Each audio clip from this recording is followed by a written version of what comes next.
être comparable à une police, mais également elle doit être comparable à une police, mais également la société, permettez-moi de dire, c'est un mal nécessaire.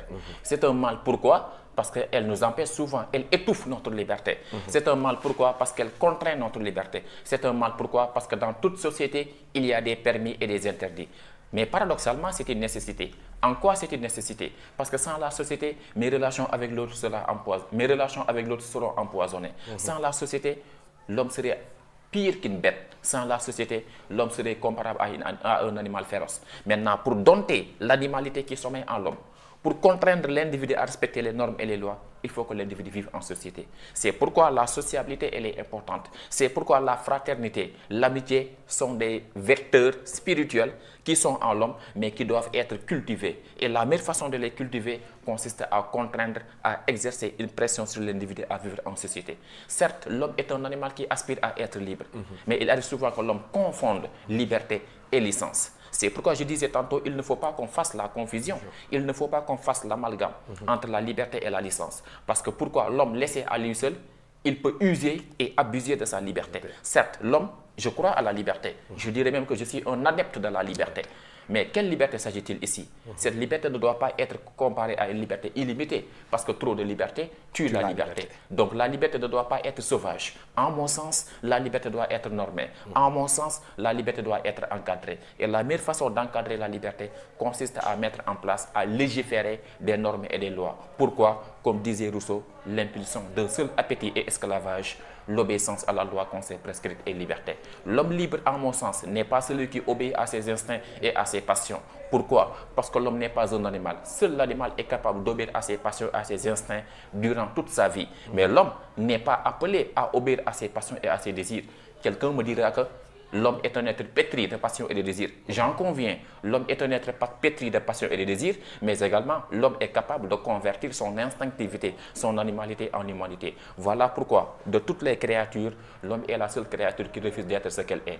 Pourquoi est-ce qu'elle refuse d'être ce qu'elle est? Parce que l'homme étant une créature est capable de donner un sens à sa vie. L'animal n'est pas capable de donner un sens à sa vie. Pourquoi? Parce que la vie de l'animal, elle est figée. Pourquoi? Parce que la vie de l'animal, elle est fondamentalement instinctive, alors que celle de l'homme est évolutive. Juste une question, quand on dit la force reste à la loi, toujours dans ce sillage, qu'en dites-vous? L'expression force reste à la loi, à mon sens, mérite d'être corrigée. Parce que ce n'est pas la force qui fait la loi. En mon sens, c'est mon intime conviction. Il me semble qu'on ait besoin des lois qui sont fortes, mais pas force restera à la loi. Ce qui pousse les hommes à respecter les normes et les lois, ce n'est pas la force. Mais ce qui pousse les hommes à respecter les normes et les lois, ce sont des institutions qui sont fortes. Certains me diront que l'homme est un animal rebelle. J'en conviens. L'homme est un animal rebelle qui, souvent, affiche une attitude réfractaire et insoumise, qui, souvent, affiche une attitude récalcitrante. Mais comment corriger les récalcitrants? Comment corriger les gens qui sont insoumis? Rappelez-vous, c'est pourquoi la dernière fois, j'avais dit ici dans ce plateau qu'il y a des citoyens et des hommes. L'une des missions fondamentales de l'État consiste à former des citoyens et non des hommes. Parce que dans notre société, il faut oser le dire, il y a beaucoup d'hommes, mais il y a peu de citoyens. Qu'est-ce qu'est le citoyen et qu'est-ce qu'un homme? En mon sens, il me semble insuffisant qu'on soit homme. Mais il faut être un bon citoyen. Je pense que le bon citoyen est celui qui participe aux affaires de la communauté. Le bon citoyen est celui qui participe de façon rationnelle, de façon raisonnable aux affaires de la cité. Le bon citoyen n'est pas celui qui détruit la cité. Le bon citoyen n'est pas celui qui menace l'équilibre, la cohésion sociale. Mais je pense que, et je crois que le bon citoyen est celui qui œuvre, qui s'efforce de participer non seulement aux affaires de la cité, mais également qui pose des actes qui permettent à la société d'évoluer, d'avancer. Donc, mon intime conviction en est que ce n'est pas la force qui reste là, ce n'est pas la force qui fait la loi, mais la loi doit être mise en place, mais de façon rationnelle, de façon cohérente, mais également de façon pertinente, pour amener les êtres humains à être des citoyens. C'est pourquoi je disais tantôt, il ne s'agit pas seulement de former des hommes, mais il faut former de bons citoyens qui connaissent ce qu'on appelle leurs droits et leurs devoirs. Ayant connaissance de leurs droits et leurs devoirs, ils vont s'efforcer d'œuvrer pour la bonne marche de la société. Mais tant qu'on n'a pas formé de bons citoyens, tant qu'on n'a pas des citoyens qui sont éclairés, la société sera toujours dans l'ignorance. Et une société qui est abusée par des charlatans doit être éclairée, en mon sens, par des philosophes. Ce que nous amène dans les normes sociales. Évidemment. C'est pourquoi je dirais tout à l'heure que les normes sociales sont indispensables dans la vie en société. Pourquoi? Parce qu'il n'y a point de vie sociale sans normes. Qu'est-ce que la norme? Je dirais tout simplement que la norme, c'est un code de conduite qui définit les comportements de l'individu et du groupe. Chaque être humain, même s'il revendique le droit d'être libre, j'en conviens, l'homme doit être libre. Parce que je fais partie des gens qui croient que Dieu nous a créés libres. Mais c'est l'homme lui-même qui a créé l'esclavage. Pourquoi dit-on que Dieu nous a créés libres? C'est parce que tout simplement, Dieu n'a pas contraint l'être humain à le croire.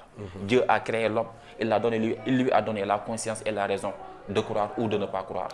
Maintenant, les hommes, entre eux, ayant une attitude mauvaise, excusez-moi du terme, entretiennent souvent des relations qui sont hostiles, des relations qui sont empoisonnées. C'est pourquoi je dis qu'au départ, tout ce que Dieu a créé est bon. Au départ, Dieu a créé la liberté. Mais ce sont les hommes qui ont créé l'esclavage et qui s'entretuent entre eux. De ce point de vue, j'en conviens que la norme, elle est indispensable dans la vie en société. Donc, il faut noter que même si la norme, elle est indispensable dans la vie en société, il faudra y ajouter également que la société a un double caractère. Elle a un caractère transcendant et un caractère coercitif. Pourquoi transcendant? Parce que quand on dit société, la société doit être au-dessus de tout le monde. Pourquoi coercitif? Parce que tout simplement, la société a souvent tendance à limiter, à bafouer et à bâillonner notre liberté pour empêcher à l'individu d'user et d'abuser de sa liberté. Et si l'État ne répond pas aux attentes des populations? Si l'État ne répond pas aux attentes des populations? Si l'État ne répond pas aux exigences, aux attentes des populations, je pense qu'il y a plusieurs canaux pour véhiculer son message.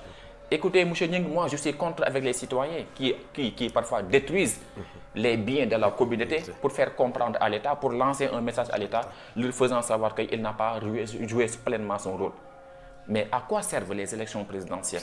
C'est un excellent moyen, en mon sens, de voter pour sanctionner. Si l'État ne fait pas pleinement son rôle, je pense que le citoyen éclairé, je crois que le citoyen éclairé ne doit pas détruire les biens de la communauté, mais il doit lancer un message, mais un message rationnel. C'est pourquoi je confirme, en tout cas je corrobore les propos de Platon selon lesquels, dans son livre intitulé, en tout cas La République, Platon nous fait savoir clairement que pour que les mots, je précise mots, M-A-U-X, pour que les mots de la société puissent disparaître, il faut que les philosophes deviennent des rois ou les rois s'adonnent à la philosophie. Ça veut dire quoi? Pour qu'on puisse avoir une société équitable, une société idéale, une société qui n'est pas bouleversée, une société où les relations humaines ne sont pas ébranlées, ne sont pas bouleversées par ce qu'on appelle par des tensions et par des violences, il faut que cette société-là soit confiée à un philosophe.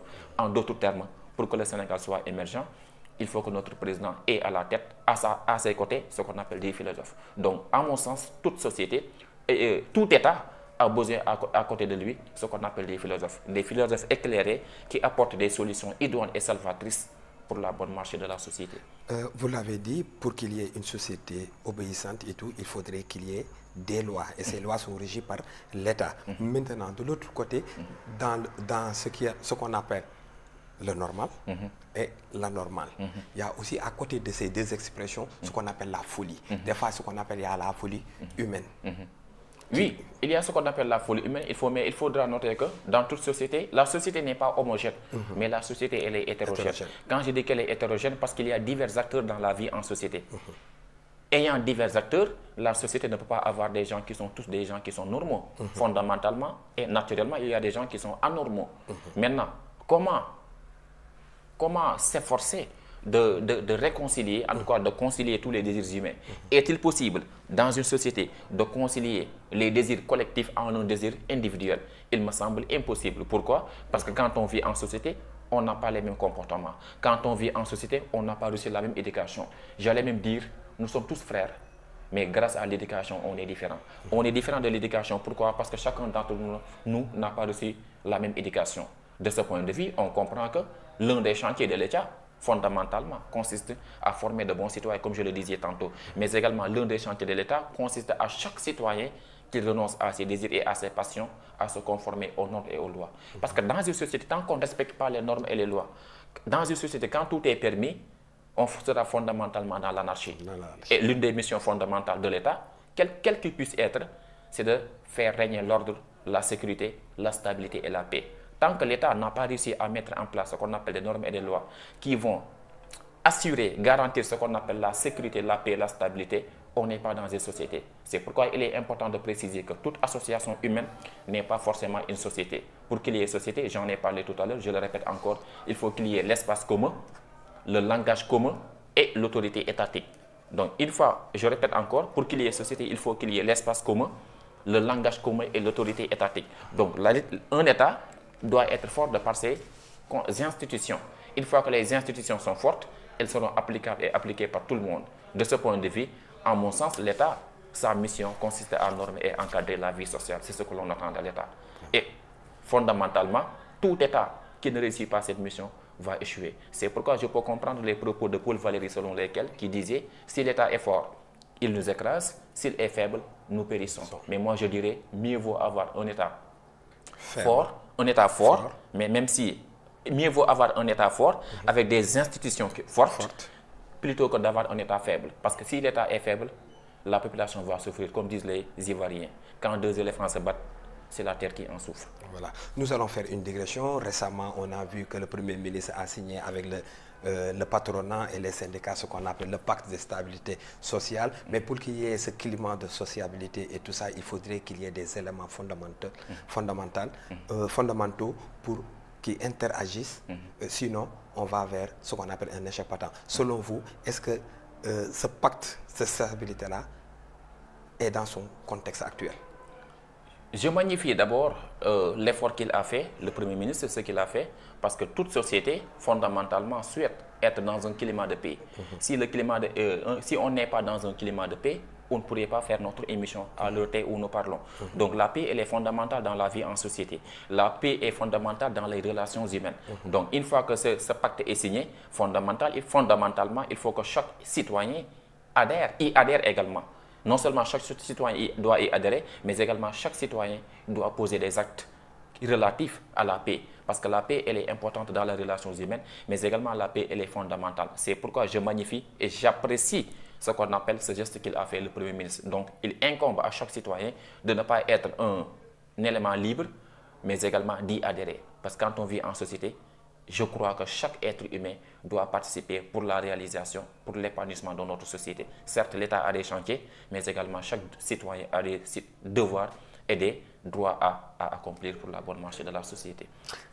Des fois, on se trompe, parce que des fois, quand la société a vu le jour, il y a eu plusieurs paramètres qui ont été évalués et que, comme on le dit, les normes changent d'un État à un autre, raison pour laquelle on a mis sur place ce qu'on appelle une assemblée générale, l'Assemblée nationale, et cette assemblée-là, il y a ce qu'on appelle les représentants du peuple, ce que la société a élu pour qu'ils représentent la société. Mais des fois, ces gens se perdent dans le rôle qui leur a été assigné. Selon vous, quel doit être le rôle? Ou bien, ceux qui représentent la société, comment ils doivent être? Quel comportement doit-il aborder? Fondamentalement, ils doivent avoir un comportement serein, mais également un comportement exemplaire. Parce que là où ils sont, ils ne sont pas là de leur propre gré, de leur propre volonté. Comme vous l'avez si bien dit, ils sont là pour représenter le peuple. Or, le peuple, fondamentalement, est souverain. La population, elle est souveraine. Mais si le peuple est souverain et il a des représentants à l'Assemblée nationale qui ne font pas correctement leur boulot, qui ne font pas correctement leur travail, bonjour les dégâts, bonjour les catastrophes. En mon sens, on ne doit pas avoir des députés qui sont députés, mais on doit avoir des députés qui sont dignes.